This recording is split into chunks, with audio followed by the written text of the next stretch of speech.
Here to talk about today. In 2024, we started our mobile market pilot program to assess the feasibility of a mobile market as a piece of our food access work and as a market channel for our farmers.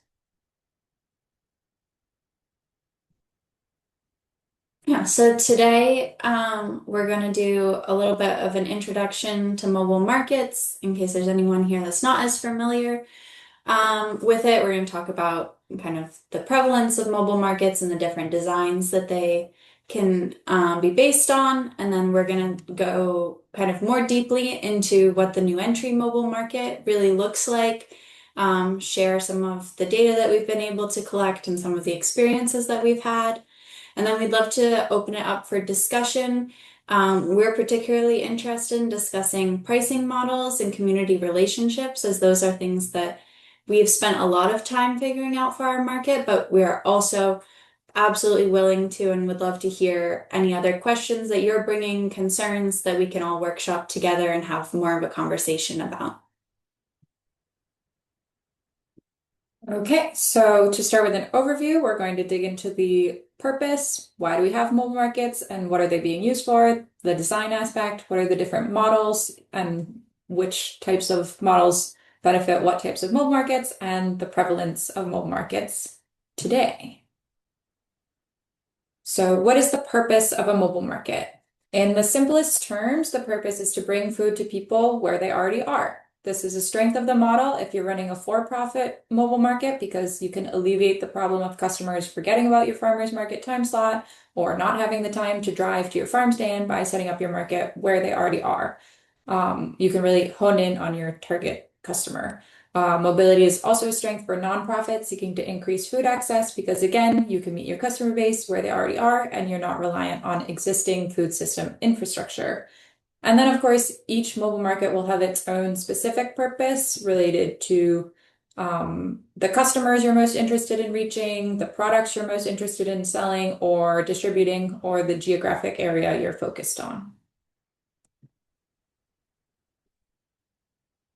Getting into design, there are many options for vehicles. What New Entry has is a 2021 Ford Transit van with a refrigerated unit on the back.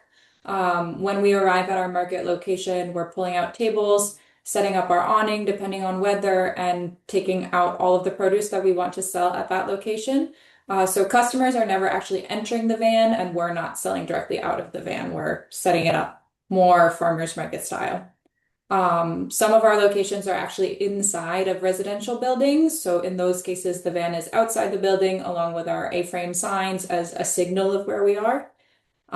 You could contrast that with a setup like the open doors shown here, which uses the farmer's truck design where they're distributing food directly out of the vehicle.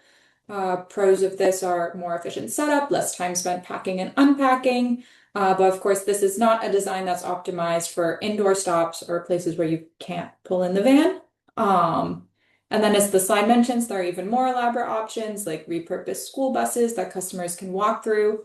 When you're thinking about what design might be right for you, you want to think about where you plan to sell, what type of vehicle can get there in terms of clearance, parking, etc., and who will be driving it, what their comfort level is driving larger vehicles, and how much time you can spend training people on how to drive larger vehicles.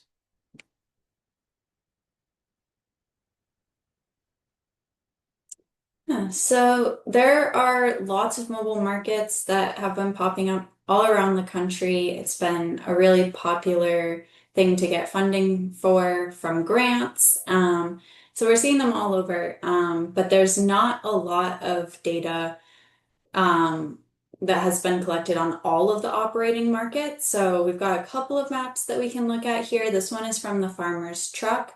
They have probably one of the most popular designs for trucks, and then they also run a series of mobile markets, and they are trying to build out this map of all of the places where their trucks are servicing.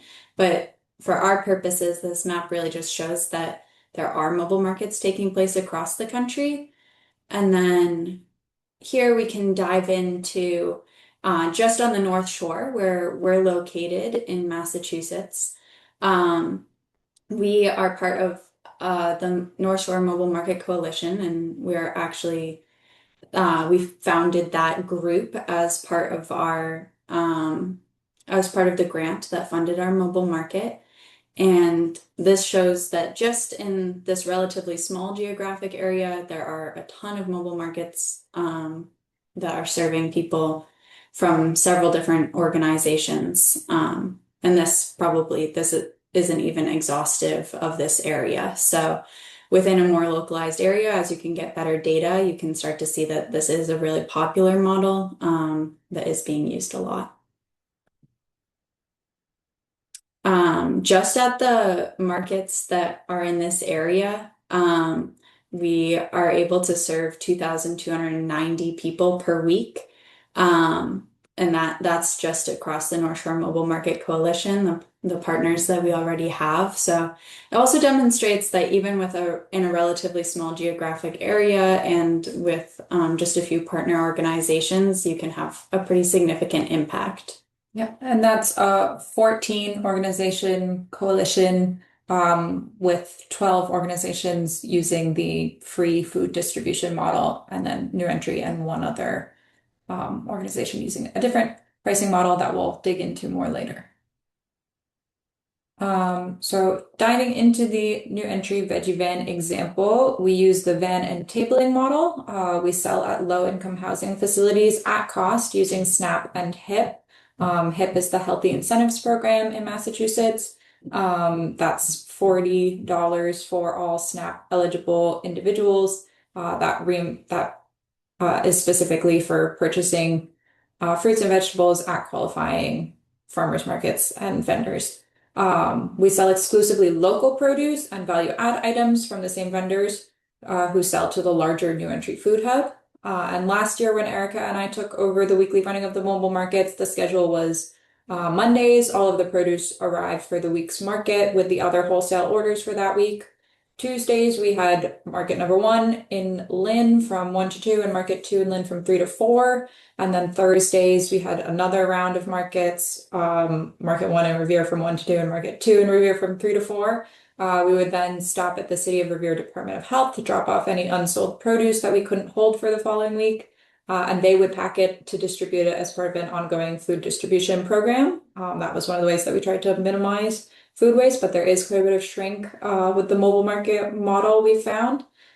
This year, in an effort to make more efficient use of our time, we'll be grouping 3 mobile market sites into one day. So we'll receive our incoming produce from farmers on Mondays, as we did last year, and then Wednesdays we'll have a Revere mobile market in the morning, a Lynn mobile market in the afternoon, and a new Chinatown mobile market stop, which will use the sliding scale model instead of our typical at-cost model because of its proximity to Tufts University.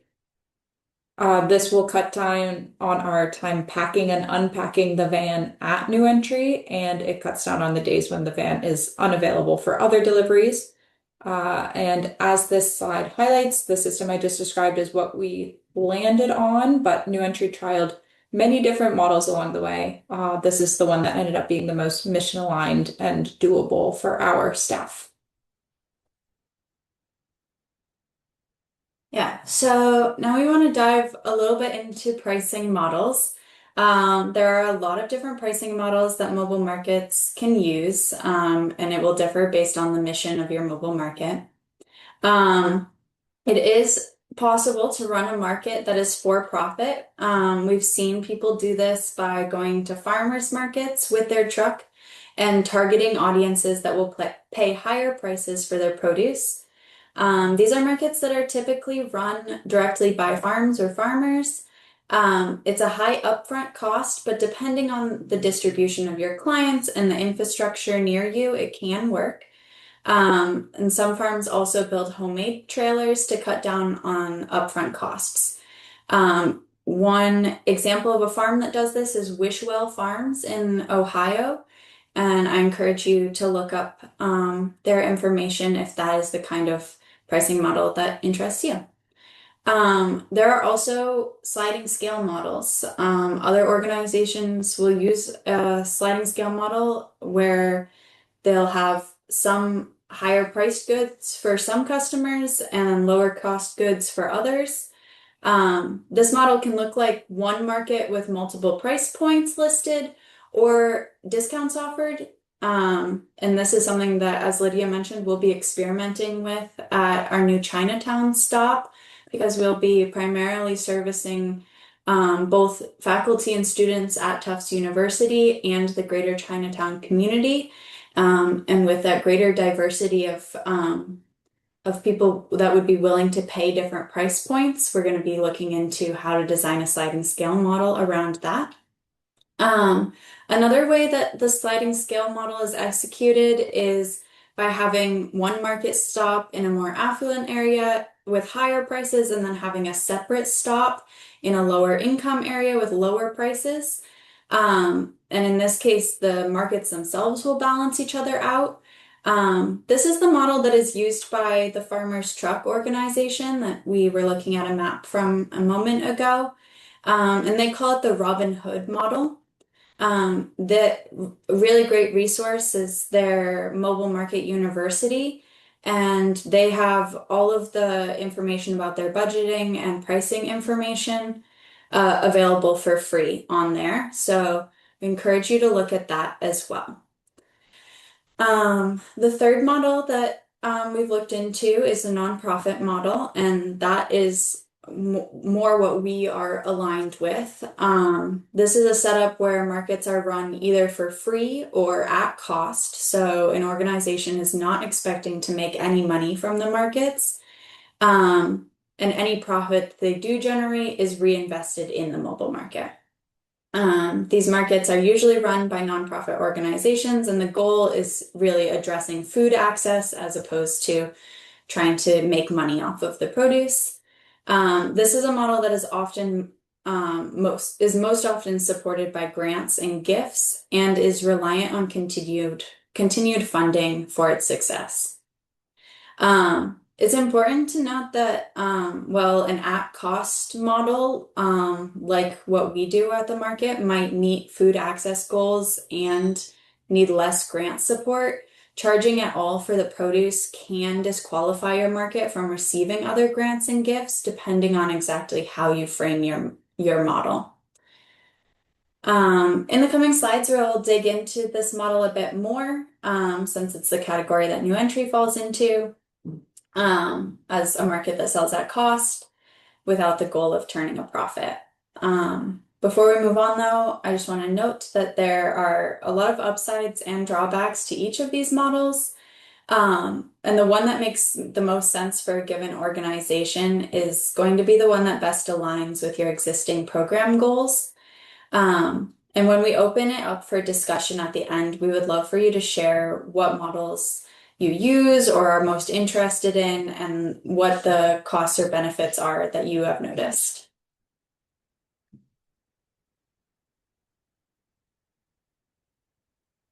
So digging into the specific price model that the New Entry mobile market uses, because New Entry is primarily an organization focused on training and supporting new and beginning farmers, it's really important to us that we are paying our farmers fairly for the products that they are providing.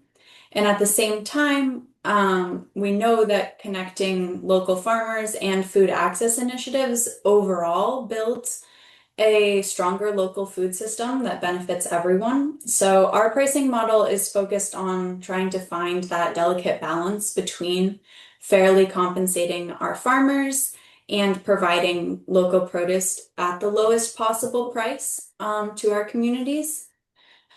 So what we do is we buy wholesale from the farmers at either the Food Hub set wholesale price or the farmer's individual price, depending on what agreement that farmer has with the Food Hub.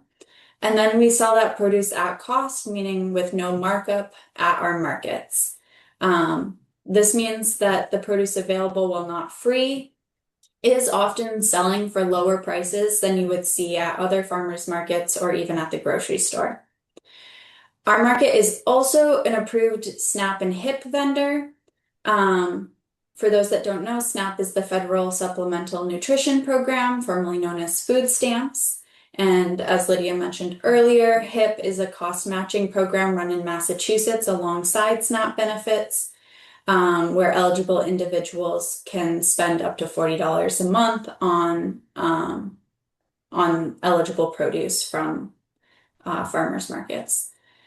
Um, we find that a lot of people that we work with, even if they're on SNAP, don't necessarily know about the HIP program. So a lot of what we do is letting people know about that program and encouraging people to get the most out of that program, either buying from us or other nearby farmers and farm stands.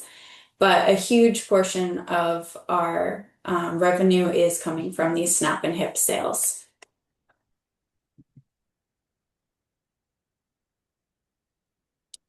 So diving a little bit deeper into our pricing, here's a look at our weekly ordering. Here you'll see that we place our orders at the end of the week and then receive the produce on Mondays. Each week we order what we need, taking into account any produce left over from the week before that we were able to store. A quick note regarding storage is that because we're a sub-project of the New Entry Food Hub, we're able to use the cold storage space that they already have to keep things across weeks. And if that's something that you don't have, you're going to have to come up with a different plan for that because you can't store things in the vehicle. You'll also see the final image is our sales. You'll see that we're selling at the same unit price as we bought the product, although we do sometimes round slightly to make the numbers easier both for us and the people that we serve at market. As Lydia mentioned, anything that we're unable to sell will be donated and distributed for free in the following days, just to cut down on any food waste. And I know these numbers are relatively small and maybe a bit hard to read in this format, but if you're interested in this more detailed breakdown, I encourage you to look at our free online Mobile Market 101 course, where we have a lot of this information. You can take some more time to look through it.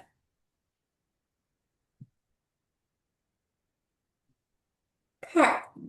So looking at our 2025 reporting, this is a bit of a good news, bad news slide. The bad news is that for nonprofits considering whether mobile markets could be revenue generating piece of their organization, our model has not demonstrated that, but as Erica has touched on, we're selling at or just above cost. So if you sold in different locations at a higher price point, those numbers might be different.